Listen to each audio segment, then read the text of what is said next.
أهلا بكم متابعي قناة الملوك.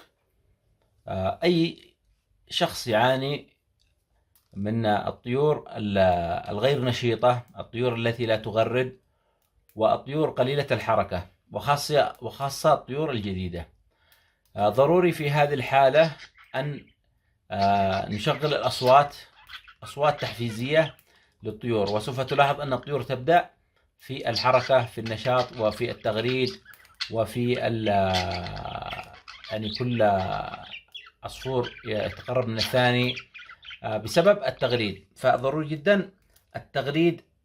التغريد مهم جدا، وتسميع الأصوات، التغريد للتحفيز. الآن سوف نشغل لهم صوت تحفيزي، وشاهدوا تصرفات الطيور بعد أن تسمع الأصوات. وسوف أضع لكم الرابط الصوت التحفيز في صندوق الوصف، وأيضا سوف تجدونه مثبت في أول تعليق. تابعوا معنا الآن واسمعوا ولاحظوا تصرفات الطيور بعد أن تسمع الصوت.